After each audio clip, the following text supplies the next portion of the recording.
paper. Normally we don't have legal analysis or other important documents that are written on green paper or orange paper or any other color of paper, but nonetheless they call it a white paper. This paper was leaked by the Obama administration to the news media. And this particular paper purported to contain some analysis, perhaps in summary form, the same type of analysis of what was used in the still secret Department of Justice Office of Legal Counsel memorandum. There were a couple of things that I found very disturbing about the contents of the white paper. First, the white paper focused on the fact that the U.S. government may use lethal force to kill an American citizen only where there is an imminent threat of some sort. Where the other conditions outlined in the memorandum are satisfied, there still has to be an imminent threat of some sort, an imminent threat that the use of lethal force by the government on the U.S. citizen in question is designed to confront. Well, that is a somewhat familiar legal term. It's used in other contexts to identify a circumstance in which one thing has to occur in order to prevent something else even worse from happening. An individual, for example, when confronted with an imminent threat to his or her own life, is entitled to use lethal force in defending him or herself in order to avoid that attack, in order to avoid death. But it does have to be an imminent threat. There are other examples. When a person argues that a certain action was undertaken under duress, there does have to be some degree of imminence. And it is appropriate in this circumstance when we're talking about authorizing the government, the federal government of the United States of America, to use lethal force on an American citizen. There ought to be some sort of imminent threat to American national security that necessitates and fully justifies that action. But the strange thing about the white paper, this white paper that was leaked by the Obama administration to the news media, is that it redefined imminence. It redefined it completely. It defined it to be something else, something that bears no resemblance to what you or I would call an imminent threat. And it seemed to suggest that an imminent threat may occur even when there is nothing that is about to occur on an immediate basis that would involve a loss of American life or an attack on an American compound or installation or any kind of a loss or a deprivation to American national security. So this is a problem. You see, because as we discussed just a few minutes ago, in order to have due process of law, you have to have law operating. And you have to have law operating as something other than a tool to justify arbitrary and capricious behavior by government. You have to have a discernible, judicially manageable legal standard, even if it's something that's never going to go through court. It needs to be a legal standard that means something, that has teeth to it, that doesn't just say government officials may undertake action X, Y, or Z if the government official in question feels moved upon to take such action. There needs to be something that has the capacity to restrain government action, and it needs to be on the basis of and by operation of generally applicable standards, generally applicable rules of law. That's what we mean when we say due process. And again, due process and the restrictions that accompany it are at their highest when government wants to take an action that is designed to or could lead to the ending of a human life. The sanctity of human life requires nothing less than that. Now, there was another part of the memo that was also a little bit disturbing. The other part of the memo suggested that, it would of course be necessary in order to carry out an action involving lethal force against an American citizen, that efforts to capture that individual would somehow prove to be futile, that those efforts wouldn't work. But there again, the definition supplied by the white paper suggested something else. The language of the white paper suggested almost that the government official in question, in charge of this decision to end an American citizen's life, could be made somewhat arbitrarily, somewhat capriciously. This is a problem. You don't want somebody just sitting there one day having the authority to say, you know, so-and-so is a troublemaker. So-and-so shouldn't be there. So-and-so has been involved in some very bad actors. So-and-so may in fact be a bad individual, may in fact be associated with people who want to harm the interests of the United States, or may even have been involved in planning of attacks on the United States.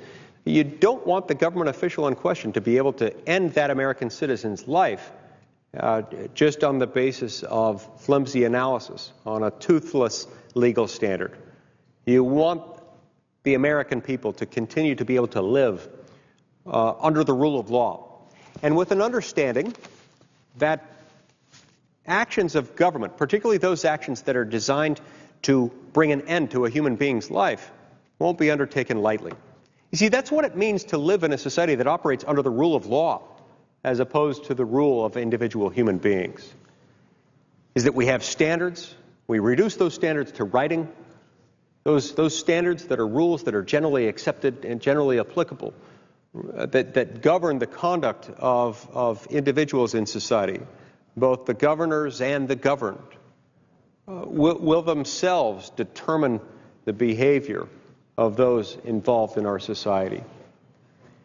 And so our law of laws, our rule of rules, our most fundamental law is the U.S. Constitution, this 225-year-old document that I happen to believe was written by the hands of wise men raised up by their Creator to that very purpose. Wise men who understood human nature. Wise men who understood that whenever you put an individual in charge of a lot of other individuals, there are risks that are inherent in human nature, risks that can be managed if you put certain checks and balances in place, checks and balances that will ensure that no one person, no one group of people will become so powerful as to become a law unto themselves. That, you see, is what this document, our Constitution, the Constitution of the United States, was designed to ensure. That we as Americans would live free. We would live free because our laws would govern us, not the whims, the caprice of individuals. Now, I do have here another letter that I'd like to share. This is a letter that was sent to my friend Senator Paul from Mr. John Brennan, currently serving as Assistant to the President for Homeland Security and Counterterrorism.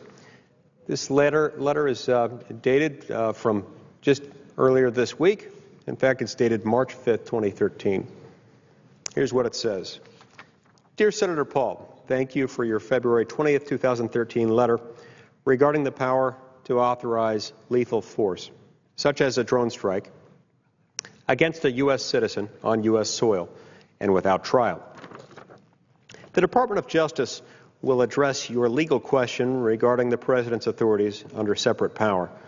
I can, however, state unequivocally that the agency I've been nominated to lead, the CIA, does not conduct lethal operations inside the United States, nor does it have any authority to do so. Thus, if I am fortunate enough to be confirmed as CIA Director, I would have no power to authorize such operations. In addition, I've asked the CIA to respond to your letters of January 25th and February 12th, 2013, which raise a number of important questions regarding issues pertaining to the advancement of America's strategic priorities around the globe.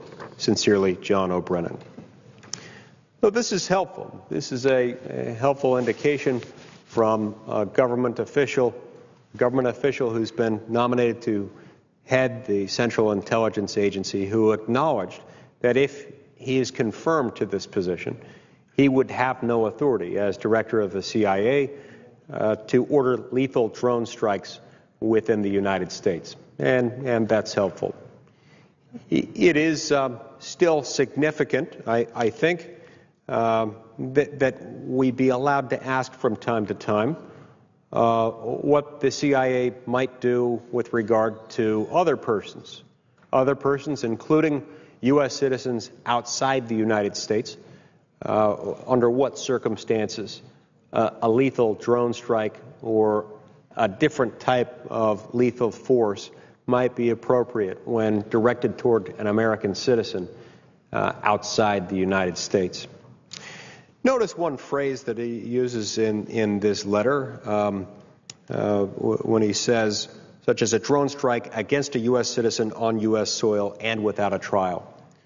Whenever we're talking about any person within our jurisdiction, whenever we're talking about an American citizen, regardless of where that American citizen might be found, it seems to me that we do owe that person certain responsibilities. We owe that person the duty of following the law, of following our most fundamental law, the U.S. Constitution, and following other statutory authorities that we have in place specifically to protect the rights and the interest, the life and the liberty and the property of the American people. We're told that those things cannot be taken by the government without due process of law. Now, normally, when we take away someone's life or their liberty or their property, normally we entitle that person to a trial. And this is where our constitutional protections overlap a little bit and they complement each other. So we have in the Fifth Amendment this protection that says that no person shall be deprived of life, liberty, or property without due process of law. And there again, that entails at a bare minimum the operation of these generally applicable laws that actually have some standards to them. It typically also involves, quite necessarily, an opportunity on the part of the person being acted upon by government to have a trial. So we have elsewhere in the Constitution other protections that guarantee this. We have protections indicating that if a person is charged with a crime by our government under the Sixth Amendment, they have a right to a jury trial. And they have a right to counsel in connection with that trial. They have a right even to counsel paid for by the government if they can't afford an attorney in connection with that. The Seventh Amendment likewise protects the right to a trial in the context of civil disputes. So these and other protections overlap to guarantee that Americans will have due process. And frequently what due process entails, among other things, is the provision of a jury trial. You see, juries do perform an important function. Juries are there to help protect our rights. When we have a jury of our peers deciding critical questions with regard to our interests in life, in liberty, in property, we see to it that a panel of lay persons, a panel of non-government officials, a panel of citizens who have sworn an oath to do justice will do precisely that. And they will not shrink from the obligation to enforce the competition, to enforce the demands of the Constitution. They will not shrink to enforce the demands of the law. They will not shrink from their duties, and they will not see themselves as part of a government establishment. You see, this is how our Constitution protects us. It insulates us from the government because we are the people, and we the people control the government. We the people have the right to a jury trial, and when we actually get a jury trial, we're able to see our rights protected. And so, Senator Paul, in response to your question, I do think that there are some problems that we confront as a society. I think that the security of the United States is, of course, of paramount importance. We need to protect American national security. We need to protect Americans. And as we do so, we also need to protect the inalienable rights of individual Americans to the due process guarantees that are hundreds of years old, that extend at least as far back as the drafting and ratification of our Constitution, and are, of course, much older than that. They are centuries, indeed, they are millennia old. We must continue to honor them. Mr. President, I'd like to thank the senator from Utah for his expert constitutional analysis, and I rely on his advice and analysis of legislation, and want to thank him very much for being part of this debate. We are in contact with the White House, and we've told the White House that we will allow debate on Brennan as soon as they'll give a clarification of what their opinion is on drone strikes in America. I think really that after Holder's cross-examination, that his opinion may not be too far off from what we're asking for, but we want it clarified and in writing because we think this is an important battle for the American public and an important battle for the Constitution. And so if the President or the Attorney General will promise to give us something, even give us something by morning, we're more than willing to go ahead with the vote in the morning with that information. And at this time, Mr. President, without yielding the field, I'd like to entertain a question from the senator from Wyoming. Mr. President. Senator from Wyoming. Thank you, Mr. President. I come to the floor of the Senate in great admiration of the senator from Kentucky and what he's doing to try to get information. All we're asked to do is give advice and consent to the President on this very important nominee to be the head of the Central Intelligence Agency, the key to Central Intelligence in this nation. So I come to the floor this evening to thank my colleague from Kentucky for the leadership that he has continued to show by asking questions which are not just questions of his, they're questions of the American people. I was traveling around the state of Wyoming last week talking to folks, went to about 13 different counties in our state of 23 counties, many questions being asked about drones and not just their accuracy, but the intent and what this administration's policy is related to drones and how they can be used. People in my home state of Wyoming are concerned about drones being used in the United States, not just specifically for attacks against American citizens, but also the concept in observation, in surveillance. What about our rights as citizens to privacy? So those are the questions that come up as I travel around the state. I had a telephone town hall meeting the other evening with many people from all around Wyoming on the line. They admire the questioning from the senator from Kentucky. They have concerns about what is Big Brother watching, what is happening, and what role is government in observing and surveillance and looking into the lives of the American people. But it wasn't really until Senator Paul asked the question of would there be strikes on American citizens in America that I think things really became very focused at home and all around the country. And then we got more emails, more concerns, because these are questions, and the specific question that Senator Paul is asking is a question that's on the minds of all Americans, and I believe Senator Paul deserves an answer. The American people deserve an answer. So it's not just Senator Paul that deserves an answer, it's an answer to all of the people of this country, but I appreciate Senator Paul's leadership in asking the specific question. Now, the Intelligence Committee, the Select Committee on Intelligence, met. They had hearings, they had debates, discussions, deliberations, and actually they voted. And that's why we are here on the floor tonight to ask finally from the White House and from the nominee what the specific position and policy of this administration happens to be on drones. I know we have a unanimous consent request from Senator Paul, and I'm going to, in a second, ask him to explain and maybe reiterate his unanimous consent request, explain the resolution that he would like to vote on. I think the senator deserves a vote. We want to make sure the public understands what we are discussing here, and that's why I appreciate the leadership of Senator Lee, who has come here as a constitutional scholar to address some of these same concerns. Because I think before many senators are able to make the final decision of how to vote, how to give advice and consent to the White House, that we need more information. We need to hear from the White House. We need to hear from the administration, because the people all around the country want those same questions answered. So we do have a situation where the senator from Kentucky said he is willing to have a vote. He is willing to allow a vote on this nominee on the floor of the United States Senate as soon as his question is answered, and he would be happy to proceed with that vote as early as tomorrow morning.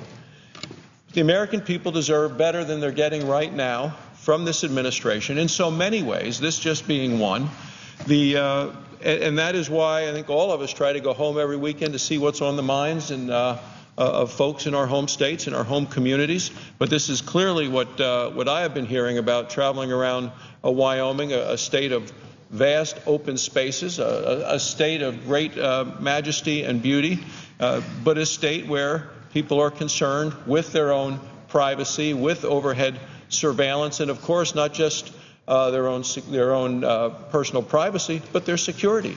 And what are the rights and responsibilities of a national government when now technology exists, as we've seen with drones? And I had the privilege of visiting our soldiers overseas in Afghanistan with a number of senators in January.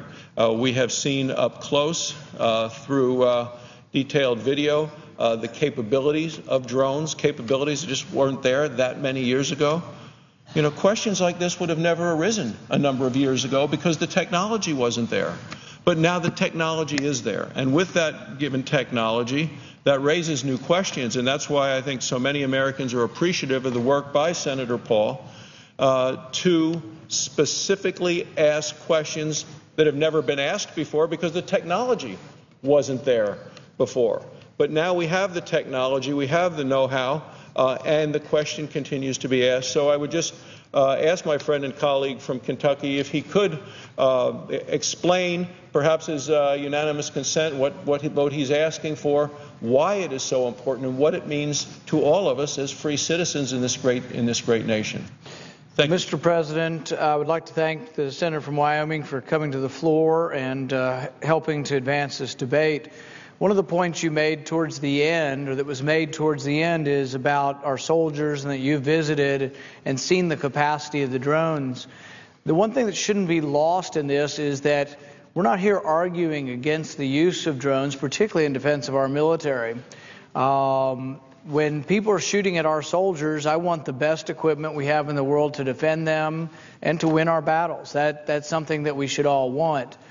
But I think our American soldiers would be disappointed in us here at home if they felt like, which I think many of them do who I've spoken to, that they're fighting there for our Bill of Rights. They're fighting for our Constitution. They're fighting for our conception of freedom.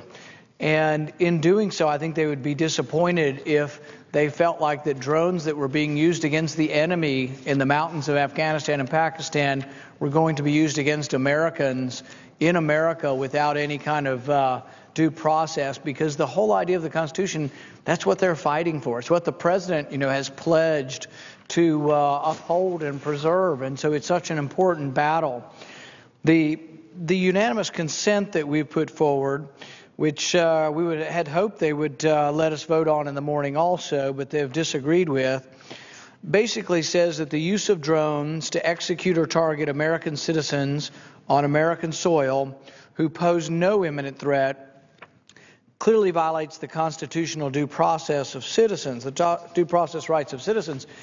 And the point we're trying to get at, which I think the administration, really it ought to be an easy question, we're not talking about someone attacking the Twin Towers. We're in agreement that the military can repulse attacks by American citizens in planes. Some of the hijackers, I think some of them, I don't know if any of them were citizens or not, but some of them were some of them were citizens, I think. But anyway, the point is that no matter who you are, if you're attacking the United States, you can be repelled, and that lethal force can be used.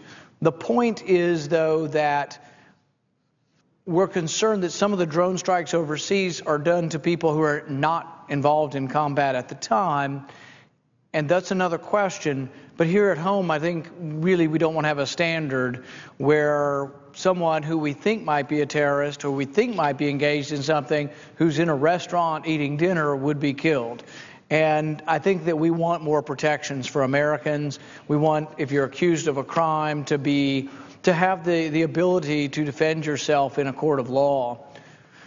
But I would, without relinquishing the floor, be happy to entertain any other questions. Mr. President. Well, Mr. President, I just come in and ask my colleague about if this is something he may have heard about at home as well, because this is something clearly on the minds of the people of Wyoming, and of course, just like Kentucky, and I will tell you, when I was overseas in Afghanistan, I ran in not just to soldiers from Wyoming and met 8 of them in 4 different locations that I went to throughout Afghanistan. I met soldiers from Kentucky in each of those locations. So we were both from states with a significant commitment to our military, as people over the centuries have continued to fight and defend our freedoms. But today in Afghanistan, we have soldiers from my home state and your home state doing what they do to keep us free, defending the Bill of Rights, defending the Constitution.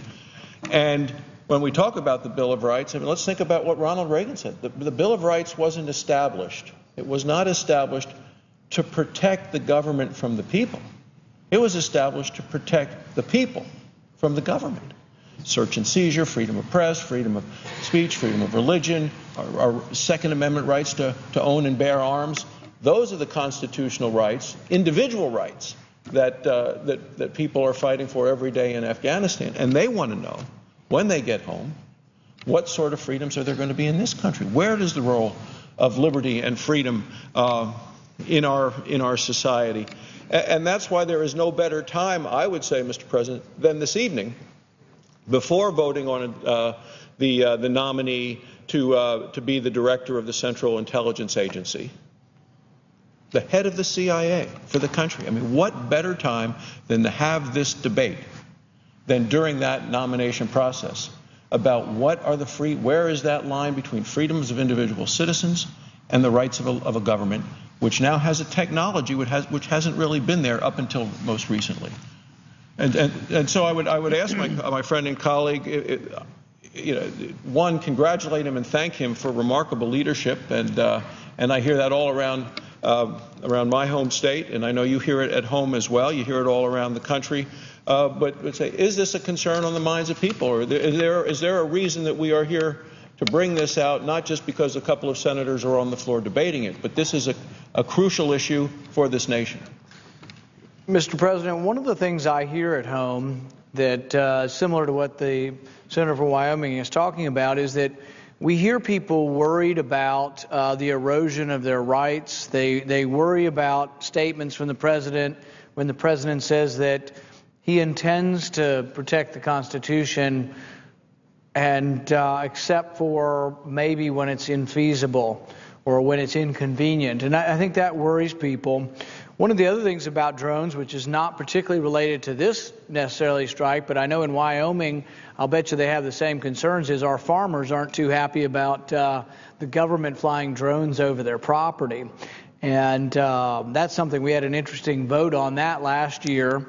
We had a vote on whether or not the EPA could continue these without explaining to us. Once again, it was sort of similar to this fight in the sense that we wanted to stop the drone flights over farms, and it was a pretty simple request, an easy request, until we got the government to explain what kind of criteria, what kind of rules they were using for flying over farms. And we got 56 senators to vote to ban these drone flights until we got more information, but it's like a lot of other things in the Senate. It took 60 votes, so we didn't actually quite win, even though we had a majority. With regard to what we're trying to accomplish through this is the main thing we'd like is a public acknowledgement from the president or from the attorney general saying that their policy is not to kill non-combatants in America. Many of the drone strikes overseas have been non-combatants. At least at the time they're killed, they're not involved in combat. I don't think that it's too much to ask the president to clarify that what he means is The U.S. can repel invasion. The U.S. can repel attacks, whether they're American citizens or not. We don't have a dispute with that. Our concern is that when you look at the drone program overseas, that a lot of people are sitting around eating, walking, sleeping in their house, that's not sort of a program I can imagine using in the United States. I can't imagine that we're going to have drone strikes on people while they're asleep in their home, or whether they're out eating in a cafe or eating in a restaurant. I can't imagine that that's the standard we're going to use. Maybe it's just a misunderstanding. Maybe the president could clear this up. When Attorney General Holder was there this morning, the senator from Texas asked him this question, and under pointed questioning, it seemed as if he was backing towards an answer that might be acceptable. He said it wasn't appropriate, but really what we're looking for from the lead legal officer of the president and from the president is something a little more precise than "I don't intend to," or a little more precise than it's not appropriate. We would like them to say that they don't have a legal authority to kill Americans on American soil. We just don't believe they do. Targeted drone strikes in America, I don't think that they have the legal authority nor the constitutional prerogative to do this, and they just need to admit to that. But it's been like pulling teeth getting information or getting them to acknowledge anything, and that's what our goal is. Our goal is to try to get the president to acknowledge something publicly. More so than any kind of legislation, we do have some legislation we're interested in. We're not demanding that it pass in order to let this nomination go forward. What we're asking for is that we'll let them have a vote anytime they want if they will at least give us a little more of a clear understanding that they're going to obey the law. It took a month and a half for us to get the response from them that the CIA doesn't operate in the United States. That just is the law. It's been the law since 1947. You wouldn't think it's that hard to get them to acknowledge they're going to obey the law. The posse comitatus law has been there since the 1860s. It says the military doesn't operate in the United States either. How hard is it for the administration to say, we're going to adhere to the posse comitatus law, we're not going to use the military of the United States? That clarifies quite a few things, because if they think they're going to kill Americans with the FBI, at least we already know the FBI works under the rules of the Constitution. So I would think at that point we're getting somewhere, we're at least moving in the right direction. We're really not looking for something where we permanently stop the president from getting his political appointees. I've mentioned previously I voted for 3 of the president's political appointees. And the thing is that my point in being here really doesn't have so much to do with the CIA director as it has to do with the policy of the administration on drones. He just happens to have been in charge of that policy on drones. And the CIA has something to do with drones overseas. But at least Brennan has been forthright and finally come forward with a letter that says the CIA doesn't operate in the United States. Unfortunately, Attorney General Holder's response has been somewhat muddled in the sense that he kind of says we haven't yet, we don't intend to, but we might. Now, he says there's an extraordinary circumstance, but his extraordinary circumstance doesn't quite make any sense because it's 9/11 or Pearl Harbor. Well, both of those instances, you would react immediately to stop somebody, but they wouldn't be targeted drone strikes, because I can't imagine that we would know the person's name and who they are when they're flying a plane into a building. We would respond to them, but it wouldn't have anything to do with the targeted drone strike. So it's sort of answering a question that wasn't asked. At this time, Madam President, I would like to, without yielding the floor, entertain a question from the senator from Wyoming. Madam President. Senator from Wyoming. Thank you, Madam President. Madam President, I've been able to kind of put my hand on the letter that Senator Paul has written to John Brennan on February 20th. And this is something that had really, I believe, brought out, really brought to the focus the key piece of what has been on the mind of the people of my home state with regard to their support for what the question that Senator Paul is asking. So since I don't serve on that committee and wasn't part of the hearings, I'd like to review through this letter so I could get to specifically ask Senator Paul about the response that he has received to this, and maybe we can share that with the American people as to why so many folks who have been focused on this believe it's a key in importance. And the letter from Senator Paul is, dear Mr. Brennan, in consideration of your nomination to be director of the Central Intelligence Agency, the CIA, he writes, I have repeatedly requested that you provide answers to several questions clarifying your role in the approval of lethal force against terrorism suspects, particularly those who are U.S. citizens. It goes on to say your past actions in this regard, as well as your view of the limitations to which you are subject, are of critical importance in assessing your qualifications to lead the CIA. And Madam President, I mean, that's what we're doing. We're here in our role as advise and consent to the President on a nomination that he has made. So the letter goes on.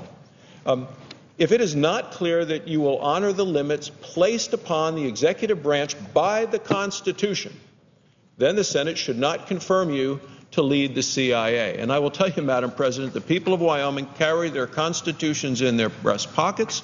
We have them with us, just as Senator Bob Byrd used to do right here on the Senate floor, and many members of the Senate do. We need to make sure the limits placed upon the executive branch by the Constitution are still upheld. Otherwise, the Senate should not confirm Mr. Brennan to lead the CIA.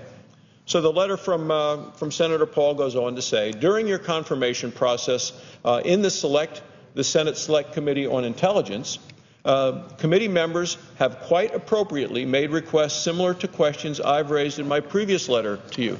And Madam President, I agree. Members of the committee did make appropriate requests and wanted to have those same questions answered that Senator Paul has been offering. And they are that you expound on your views, Mr. Brennan, on the limits of executive power in using lethal force against United States citizens. This is against United States citizens, especially when operating on U.S. soil. And that, Madam President, is the fundamental of the questions that I have been asked during telephone town hall meetings, as well as I've traveled the state of Wyoming. It comes down to the use of lethal force against U.S. citizens, especially when operating on U.S. soil. So the letter from Senator Paul goes on and said, in fact, the chairman of the Senate Select Committee on Intelligence, Senator Feinstein, specifically asked you in post-hearing questions for the record, Madam President, for the record, whether the administration could carry out drone strikes inside the United States. We are now getting to the crux of the matter, drone strikes inside the United States. Senator Paul goes on, in your response, you emphasize that the administration, quote, has not carried out, close quote, has not carried out such strikes and, quote, has no intention of doing so. So has not done it, doesn't intend to do it, but it doesn't answer the question that Senator Paul and the people of his home state and the people of my home state and the people all across this country are asking. Senator Paul goes on in his letter to Mr. Brennan, I do not find this response sufficient. The question, he says, that I and many others have asked, and they are asking it, and as people are following what the senator from Kentucky is doing here, more and more people are asking and focusing on this specific question. That the question that I and many others have asked is not whether the administration has or intends to carry out drone strikes inside the United States, but whether it believes it has the authority to do so. Whether it has the authority to do so. Not whether it has carried them out, not whether it intends to, but does it have the authority to do so. This is an important distinction that should not, and I would add, and cannot be ignored. Well, the letter goes on. Just last week, President Obama also avoided this question. So the president has avoided the question when posed to him directly. Instead of addressing the question of whether the administration could kill a U.S. citizen on American soil, the president used a similar line that, quote, there has never been a drone used on an American citizen on American soil. Well, we believe that. We know that to be the case. We know that that's the president's belief. We know that's the testimony of the nominee to be the CIA director, but it evades the question. And actually, that's what Senator Paul says in his letter. The evasive replies from the administration to this valid question have only confused the issue further without getting us any closer to the actual answer. So not whether they have intent, whether they've done it before, but do they have the authority to do so? This is the distinction which Senator Paul is trying to get at, as are many Americans all around the country who are tuning into this important debate. Senator Paul goes on to say, for that reason, in his letter to John Brennan, for that reason, he said, I once again request you answer the following question.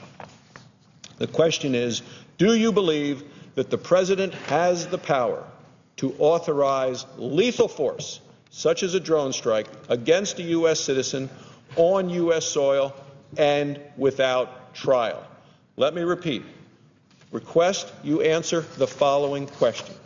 Do you believe that the President has the power to authorize lethal force, such as a drone strike, against a U.S. citizen on U.S. soil and without trial?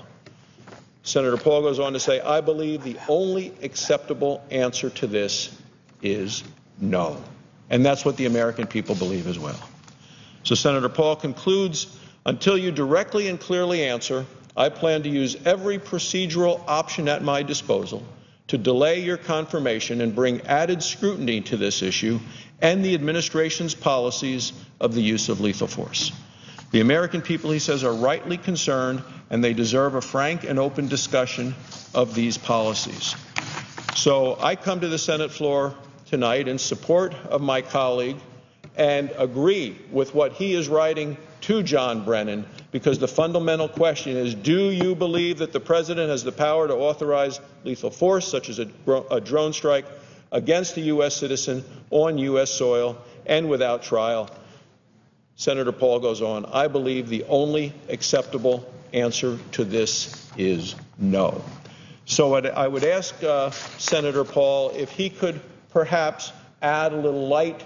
This letter was sent to Mr. Brennan on February 20th. It's now March 6th. I know there's been some give and take and back and forth, but the fundamental question is one that was on the minds of the people of my home state of Wyoming as I traveled the state in the last weeks. Madam President, we sent our first letter to John Brennan, I believe, towards the latter part of January. We got no response, so we sent him a second letter in first or second week of February and got no response. And then we sent our third letter, which I believe is the letter that you were reading from, and that was a couple of weeks ago. We got no response to any of these letters. However, when the committee, both Republicans and Democrats, were holding up his nomination last week, and the chairman of the committee asked for a response, all of a sudden we got a response. The response from Brennan was actually encouraging, and that response, I believe, was this morning or yesterday. The days kind of run together. And that response was basically the CIA doesn't have the authority to operate in the United States, and that's the rule. It's the law since 1947, National Security Act. Our concern, though, is that the Attorney General's response has been a little more vague. Basically, that they haven't done any killings in the U.S. yet. They don't have any intention to, but they might. The problem with them, they might part is they've left it kind of vague. They say it would have to be extraordinary, but then they point out two occurrences in which you really wouldn't have targeted drone strikes. They point out Pearl Harbor and 9/11. On both of those instances, I think it is appropriate that we would have responded militarily, and we tried to, and we should respond militarily, but you really wouldn't have targeted drone strikes. You might use drones, but you really wouldn't be targeted drone strikes because you'd be responding to someone immediately attacking you and you wouldn't know who they are. I think we all agree that you can respond to lethal force at any point in time. Our concern has been that the drone program around the world often targets people who are not involved in combat, and it's just hard for me to imagine that we would have people who, I don't know if they're conspiring or what they're doing, but if they're talking to another individual in a cafe or a restaurant, that we wouldn't arrest them.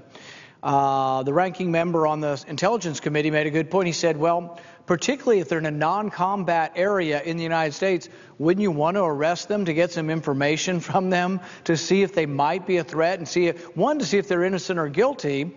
But if they truly are guilty, you'd probably be able to get some information from them by interrogating them.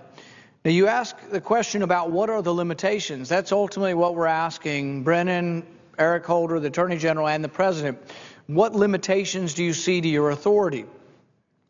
Now, the President takes an oath, and he says he's going to preserve, protect, and defend the Constitution.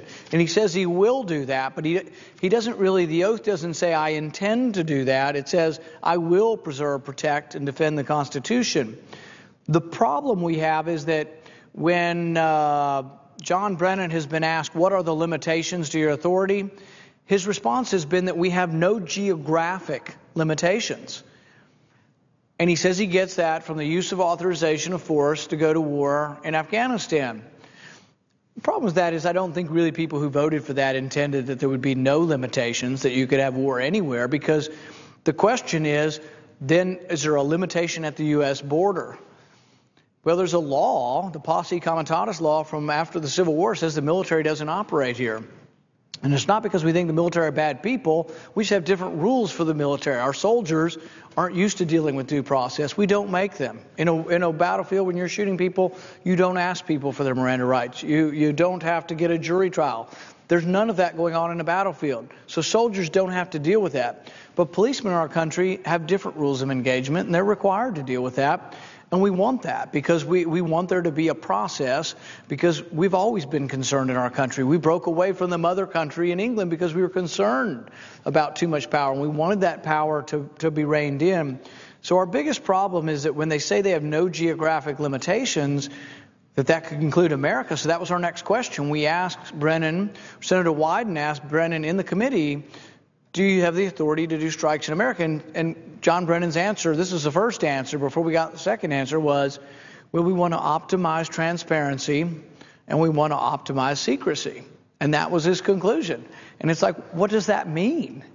And so that's why we got more and more involved with asking this question and asking it repeatedly. But I think there are limitations. Ultimately, there's a limitation of the Constitution.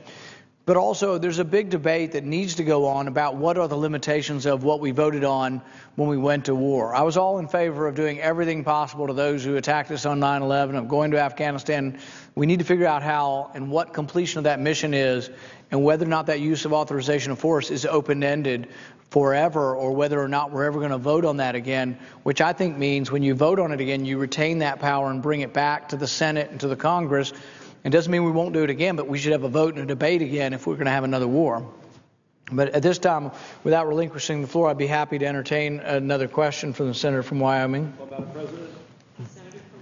Thank you, Madam President. And what I just heard from the senator from Kentucky is that these questions were asked in a bipartisan way. This was not partisan at all. I heard that Senator Wyden from Oregon had similar questions. So this is a request for information. Now, I have been able to find a copy now for the first time of that January 25th letter that Senator Paul referenced to John Brennan sent to him in his capacity as Assistant to the President for Homeland Security and Counterterrorism. And I just wanted to go through some of that and perhaps ask Senator Paul some specific questions related to it, because it's my understanding that he has not gotten the kind of response to that. I think the senator had mentioned 3 specific letters. First, the January 25th letter, then the letter of February 14th, and then the letter of February 20th, which asks really the ultimate question of, do you believe that the president has the power to authorize lethal force, such as a drone strike, against a U.S. citizen on U.S. soil and without trial? So now I have all 3 of those letters sent by Senator Paul to Mr. Brennan in his capacity currently as the Assistant to the President for Homeland Security, and now the nominee to be the head of the Central Intelligence Agency. So the letter goes, as the Senate moves forward with its consideration of your nomination to be the next director of the Central Intelligence Agency, it will be necessary to examine not only your qualifications and record, but also to determine whether you will provide the necessary leadership as the head of an agency that operates under unique rules unique rules for transparency and that quietly holds significant influence over the advancement of America's strategic priorities around the globe. No other agency is like the CIA, unique rules for transparency. So Senator Paul goes on, after reviewing your record as well as the record of President Obama, to whom you have provided a great deal of advice and direction on issues of national security and terrorism, he says, I must ask several questions to help inform my decision on your nomination. And that's what a responsible senator does, a senator who's taking quite seriously his role in providing advice and consent to the president on a nominee, a key nominee of a specific agency that operates under unique rules for transparency. So I think it's absolutely appropriate that Senator Paul would write such a letter, and the questions raised are those, many of which have been raised in a bipartisan way.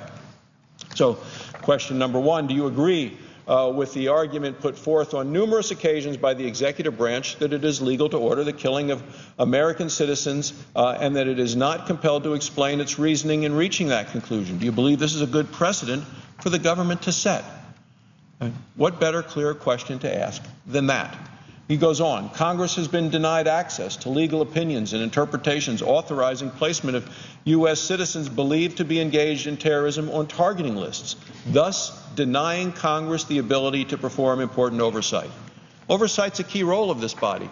Oversight is a key, critical role of this branch of government, of Congress. Senator Paul goes on, we will provide access to those opinions as well as, will you provide access to those opinions as well as future opinions? Very reasonable request. The senator says, would it not be appropriate to require a judge or a court to review every case before the individual in question is added to a targeting list? Legitimate question. Please describe the due process requirements in place for those individuals being considered for addition to a targeting list. Would you agree that it is paradoxical that the federal government would need to go before a judge to authorize a wiretap of a U.S. citizen overseas, but possibly not to order a lethal drone strike against the same individual? Now, I want to go back to this question when I'm visiting with Senator Paul, but this is the kind of thing I get asked in Wyoming, and I'm sure you're hearing the same, Senator Paul's hearing the same thing in Kentucky. Would you agree that it is paradoxical that the federal government would need to go before a judge, the federal government would need to go before a judge to authorize a wiretap on a U.S. citizen overseas, but possibly not to order a lethal drone strike against the same individual? So what you'd have to do if you wanted to perform a wiretap would be more than you would have to do if you wanted to do a drone strike. I think that's a very legitimate question, Madam President, because if not, Senator Paul goes on to ask, please explain why you believe something similar to the FISA standard should not be applied in regards to lethal action against U.S. citizens. Is it still your intent, he goes on to ask, to codify and normalize the so-called disposition matrix, a targeting list that you helped to establish? This would be Homeland Security and Counterterrorism Assistant Brennan, that you helped to establish to direct counterterrorism operations in future administrations, as well as the targeted killing procedures you have outlined in your playbook, his playbook? So, and then Senator Paul goes on and asks, aside from the president, he said, how many people have access to the full disposition matrix? Of those, how many participate in the process to add individuals to the targeting list? And how many have the authority to veto an individual's inclusion? Madam President, this is a very thoughtful letter from Senator Paul to Mr. Brennan, dated January 25th, 2013. And I just want to continue to share with the American people the questions that have been asked here by Senator Paul, because I think they're so telling and so appropriate. How many times have you specifically objected to an individual's inclusion on a targeting list? How many times have you recommended to the president against including an individual on the targeting list? These are questions that people want to know the answers to. How often are the criteria used for determining whether an individual should be included on a targeting list amended? Not simply reviewed, Madam President. He's not asking about a review, he's asking about an amendment. How many government officials and which agencies participate in establishing these criteria? Does the National Counterterrorism Center have final say over all criteria? Madam President, anybody who watches this issue closely has asked these questions, wants to know answers of those individuals who have been but are no longer included. So those individuals who have been but are no longer included in the disposition matrix or other targeting list, how many have already been killed? How many have been removed from the list by other means? How many individuals remain in the disposition matrix or other targeting list today? And how does the number compare to the number in prior years? Is the number growing? Is the number shrinking? Is the number static? What is happening to those numbers? How many U.S. citizens, Madam President, have been added to this disposition matrix or other targeting list? How many remain on the list? How many U.S. citizens have been intentionally killed by U.S. drone strikes since 2008? How many have been unintentionally killed by U.S. drone strikes during that same period of time? In how many countries has the U.S. executed a drone strike against a presumed terrorist? In each of the countries where the U.S. has executed a drone strike in the past 4 years, please provide a year-to-year estimate of those who self-identify or otherwise associate with al-Qaeda within that country. And Madam President, I come to read this as somebody who's just come to see the capacity of the drones. I see the junior senator from Texas has been on the floor as well. He and I traveled together to Afghanistan. We have been able to see directly video from drone strikes. We know the capacity. We know their ability to target precisely. And these are questions that in previous wars were not asked because the technology was not there. But now these are questions that are asked, that are being asked, and which is why I'm so grateful for the leadership of Senator Paul in asking these questions. The letter goes on. You have indicated that no credible evidence exists to support recent claims of civilian casualties resulting from U.S. drone strikes. Again, this is the letter from Senator Paul to John Brennan. Yes, please indicate how you define credible evidence and what process is in place to evaluate the legitimacy of alleged civilian casualties. He asks which countries have publicly stated their support for U.S. drone strikes within their territory. Have any publicly indicated support for U.S. drone strikes in the long term? In this letter, how relevant is the opinion of the public in the countries where U.S. drone strikes are ongoing? In those countries, he goes on, how would you characterize public opinion toward U.S. drone strikes? In light of civilian casualties caused by the extensive use of drone strikes under your guidance, Senator Paul asks, do you continue to stand by your remark that, quote, sometimes you have to take life to save lives? Do you condone the CIA's practice of counting certain civilians killed by U.S. drone strikes as militants simply because they were of military age and within close proximity of a target? Do you believe such accounting provides an accurate picture of our drone program? These are key questions to be asked for a nominee to the Central Intelligence Agency and deserve answers before anyone makes a vote yes or no. What changes to the CIA review process will you put in place, or have you attempted to put in place in your previous role to prevent further unintentional killing of U.S. citizens? What role do you play in approving the drone strike? What role did you play in approving the drone strike that led to the death of the underage U.S. citizen, son of Anwar al-Awlaki? Unlike his father, he has not renounced his U.S. citizenship. Was this younger man the intended target of the U.S. drone strike, which took his life? Further, do you reject the subsequent claim, apparently originating from anonymous U.S. government sources? Always a concern when you hear of anonymous U.S. government sources, that the young man had actually been a, quote, a military-age male of 20 years or more of age, something that has later proven false by the release of his birth certificate. Goes on, Senator Paul goes on in the letter, do you believe that the inadvertent killing of civilians and the resulting anger from local populations should cause us to limit rather than expand the drone program? Key question. The CIA has and will reportedly continue to have authorization to carry out lethal drone strikes in Pakistan autonomously and without approval from the President.